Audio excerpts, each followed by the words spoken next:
Israelis are demanding strong action against Hamas. The question is what method is to be employed to dismantle Hamas. The UN, which is asking for the delivery of aid, which is asking countries to step up, is also under pressure. The challenges are mounting both, I think, for Israel and for the West. Both Russians and the Chinese have had a very similar response to the Middle East crisis as well. Justin Trudeau, who in any case is not doing terribly well in domestic polls, who is not seen as the favorite to win the next election at the moment. Hello, I'm Naghma. You're watching the Ideas Factory at the ORF platform. As we bring you this episode of the Ideas Factory, the war between Israel and Hamas in the Gaza area continues. There is a huge humanitarian crisis that has emerged there while there are hostages still with the Hamas, and it is putting out conditions now for the release of the hostages. There's a big dilemma there for Israel. How is this war going to unfold, and what is the end that we can see? Also, the big problem of refugees there. Along with that, the other stories that we will be looking at is the China BRI Third Forum, the China-Russia collaboration on many issues, and along with that, the India-Canada diplomatic route that continues. But let's begin, Harsh, with the very big problem that is now in front of the world. And again, we see views divided. We had already seen the Russia-Ukraine war, but right now the focus has shifted from Russia-Ukraine to now Israel and Hamas and to the Gaza Strip. The condition there is very bad. If we look at the humanitarian problem emerging there, the hostages are still there with the Hamas. They are putting out conditions. We've also seen visits by the American President Biden. How did that change the situation there? What impact did it really have? The role of the Arab countries there, the big problem of the refugees emerging. So how is the situation unfolding there? Well, the first thing, Naghma, that strikes you is that how quickly this conflict has become embedded in the wider geopolitical tensions between major powers that were already visible. So it seems to have been that there seems to have been a solidification of the fault lines among major powers, with America resolutely standing by Israel's right to self-defense, and China and Russia taking a different position, in fact, not mentioning Hamas at all, although we have seen China changing slightly its position and saying that Israel also has a right of self-defense just in the last 24 hours. But I think, the wider, the challenge of this conflict becoming a wider regional configuration remains a very potent one. And therefore, when I think Mr. Biden, the US president, flew into Israel, one of the primary objectives was to ensure that perhaps this remains a limited conflict, a contained conflict. Now, as of now, despite all that was said at the beginning, we have not seen a ground offensive by the Israelis in Gaza. And I think there may be either they are reconsidering it, or there is some pressure from the US and the Western allies to rethink and to reconfigure the operational forces on the ground in terms of how the Israelis would want to actually take on Hamas. I think there is a unified support from the West on dismantling Hamas. But again, how do you go about doing that? It remains a bit of a challenge both for Israel and for its Western supporters. So I think broadly on the ground, we have not seen much of a change apart from the use of air power and the destruction that it is, the havoc that it is wreaking in Gaza. And the images that are coming out, the UN coming out with the repeated statements that the condition is becoming unsustainable. I think all those factors are very, very problematic from a wider point of view, and it would put pressure, and it will continue to put pressure on the Arab states insofar as their engagement with Israel and their relationship with the West is concerned.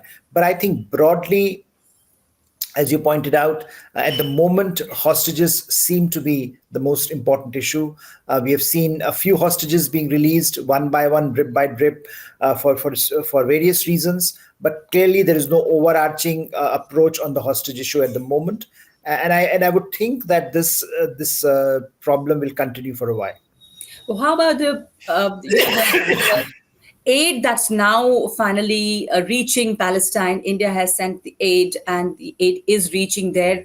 The problem situation that we've seen because of fuel shortage or lack of electricity there, the crisis in the hospitals, the humanitarian crisis that is there. And amidst all these, we've also seen the United Nations Security Council has held its first open debate on Israel and Gaza, but the US has vetoed it, and Israel is going all out. So a huge problem emerging there, which is going to continue for a while.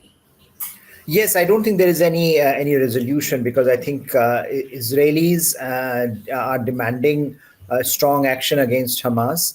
The question is what method is to be employed to dismantle Hamas. And I think America broadly stands by its support for Israel's right to self-defense and how Israel should counter Hamas. But again, as we know, that the issues are wide-ranging. We have seen American forces positioning around the Middle East in a way that perhaps, from their perspective, deters other troublemakers. We have seen Iranian statements which are very aggressive, that they would also come in if the present state continues.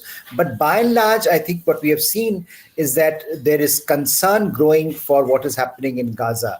And there is, I think, some kind of hypocrisy also in the Arab world, where the issue of refugees, where the primary, I think, for many Arab states, the primary concern seems to be not to have any Palestinian refugees in their territories, which had been a long-standing issue with the Arab states. They have talked a lot on this issue, but on the ground, their response has been far from benevolent. And therefore, I think in this context, it is interesting and important to point out that there was a lot of commentary initially that India has been one-sided in its response. But if you look at one of the first countries to be actually delivering aid on the ground to the Palestinians, it is India. Very few other countries which were talking a lot about Palestinians have really not done anything on the ground as of yet. So and delivery of aid also remains a problem because of the choke points that are checkpoints that are how do you transfer that aid through Egypt? That remains a problem. Egypt is not really opening the facilities. The Rafah gateway in particular is not completely open because once again, Egypt fears that it may create a problem for them later on. So I think there are huge issues here, even in terms of the delivery of aid. And the UN, which is asking for the delivery of aid, which is asking countries to step up, is also under pressure because of the peculiar circumstances on the ground, which are very harsh, that the working conditions are deteriorating by the day. So I think for UN to become the conduit of this delivery of this aid to the Palestinians, that is also going to become the problem if there is no restraint on the part of the Israelis. And I think that is going to be, that will continue to be the dominant theme as I think more images continue to come out of Gaza and as greater destruction is on Gaza. Yes, Harsh, but then the question is, when would Israel probably, what would be the threshold when it could probably decrease the war, the magnitude of war over there? Will the release of the hostages, can that be looked at as something that will probably stop this for the time being? Or finishing off the Hamas, but what does that mean? Israel may win the war against Hamas, but will it be able to actually put an end or totally? Will Hamas or can Hamas be wiped out? These are very big questions that are there. And when will Israel actually stop this? Yeah, exactly. I think, Hamas, of course, the top leadership of Hamas is not in Gaza. We know that they are dispersed, elsewhere. So targeting them is a different order of priority. I think some of the attempt that is being made by Israeli forces is to dismantle the infrastructure that Hamas has created in Gaza. And I think hostage issue therefore becomes an important one, because at least that might lead to some kind of a de-escalation if handled properly. But what we are witnessing at the moment is this gradual release of hostages, two or one at a time that we have seen. I think we have seen 4 so far, 4 hostages being released. Now, I don't think that is going to be enough because two of them were released. Two of them were Americans, and I think that certainly there is a lot of back channel. There are back channel negotiations going on about this possibility, and therefore, if at all there is to be a de-escalation, hostage issue will be front and center, and if because it would also demonstrate that the other side understands the gravity of the situation for its own people.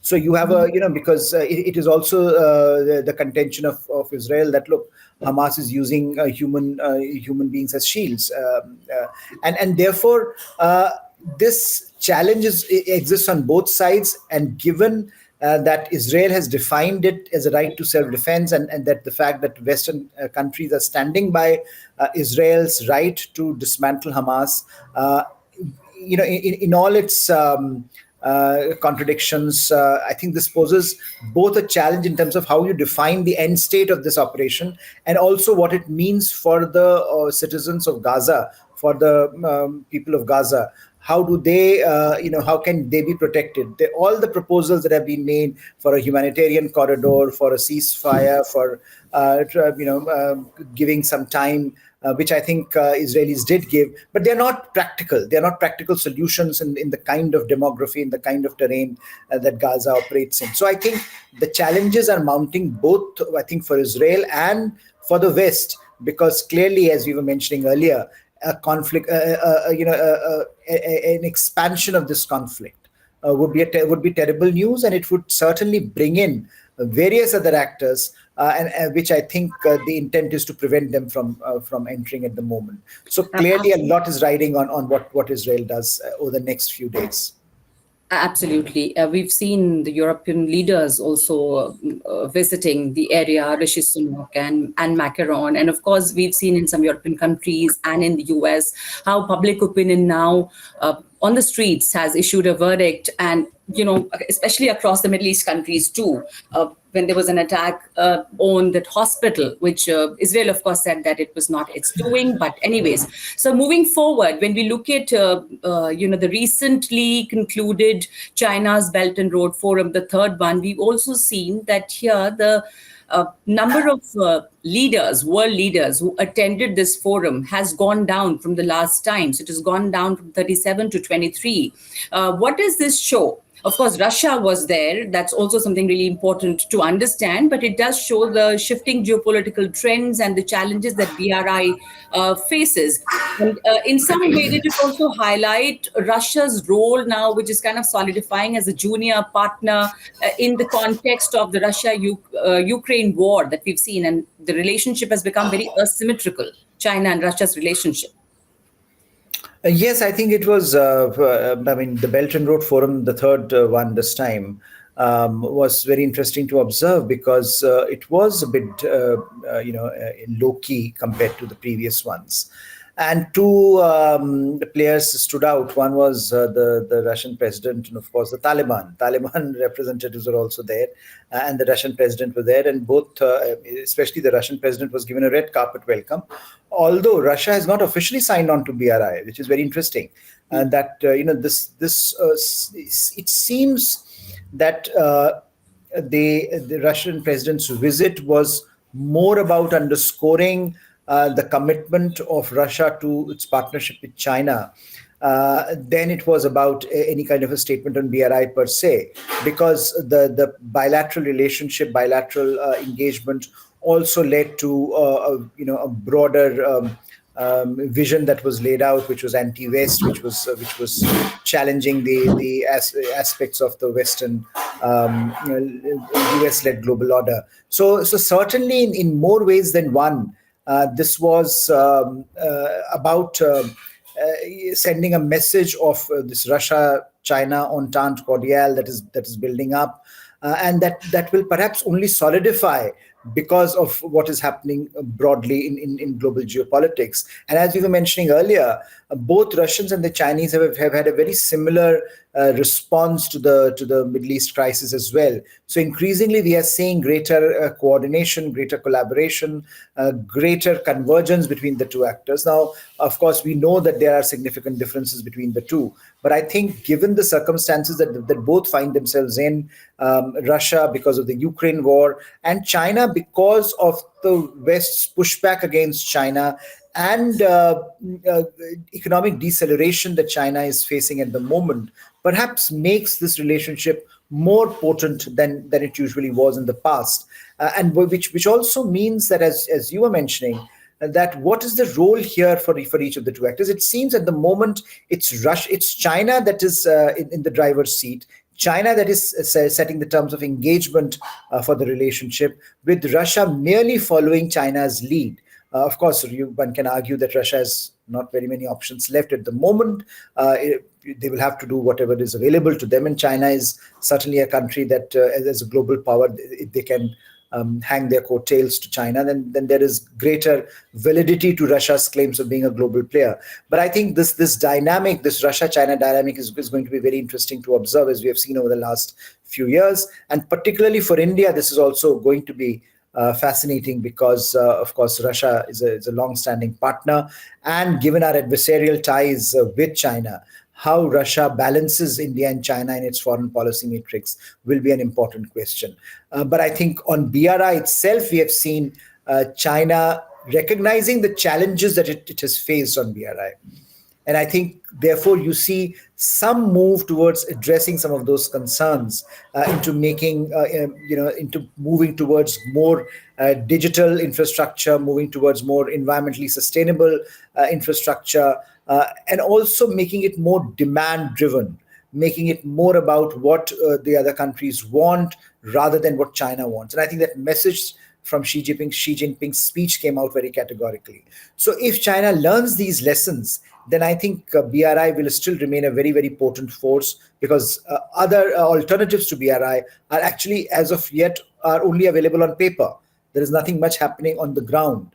So if at all, BRI has to reinvent itself, perhaps this is the time. And if what the Chinese president has said gets operationalized on the ground, then we can see a revival of interest in BRI, although the investment that China is going to make in BRI is going to be of much lesser order than they have done so far. Sure, and the number of leaders who actually attended had also gone down drastically. But we have to see that this BRI was taking place in the backdrop of this war, the ongoing war that has driven many Western countries in there. So we did not see many world leaders coming in here. Of course, the Russia-Ukraine war and the difference in views of the countries are very, very wide open now. So we've seen that these countries taking sides very clearly. Now, another aspect that I would like your comment on is the India-Canada diplomatic row that continues, and India is going tough on Canada.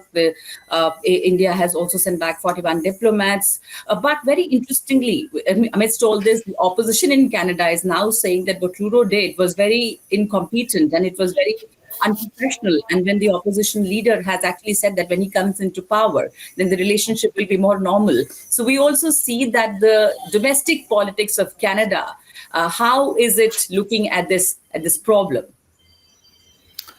I think it's very interesting to observe this dynamic being played out within the Canadian domestic political setup, and I think it's very rare that you see this kind of dissonance in any Western democracy on foreign policy issues. And the fact that India certainly, and India's actions have touched a raw nerve in Canada is quite visible. The way I think India has positioned this is not simply about this particular episode. It is about the larger aspect of Canada's involvement and Canada's ignorance of the real challenge that extremism and terrorism poses. And that in some ways has also energized the opposition to Justin Trudeau, who in any case is not doing terribly well in domestic polls, who is not seen as the favorite to win the next election at the moment, who has been deserted by various stakeholders that at one point were championing him. So I think, therefore, the opposition perhaps has latched on to this also as one and as another aspect of Justin Trudeau's incompetence. And therefore they are harping on this just to ensure and to underscore that, look, this is part of a wider pattern, that Mr. Trudeau is incompetent on a range of domestic issues, but he's also competent in managing foreign policy, and especially with a country like India, with whom we have to have good relations because of various issues like economy or people-to-people relationship or Indo-Pacific. Here he has thrown it all away. So I think, interestingly, it is playing out within the domestic politics of Canada, and in some ways it strengthens India's hand in engaging and managing this challenge with Canada. At the moment, of course, India is not relenting, partly because, again, Mr. Trudeau has not been able to offer anything concrete. It's all very speculative. It's all related to what the initial statement that he had made. So India remains on a strong wicket, both in terms of what Mr. Trudeau has been able to offer in terms of evidence, as well as what is happening within the Canadian domestic politics. That's all that we have time for, Harsh, on this episode of The Ideas Factory. There are three big issues that we've looked at. But thank you so much for that analysis, and we'll see you next time. Thank you. Thanks.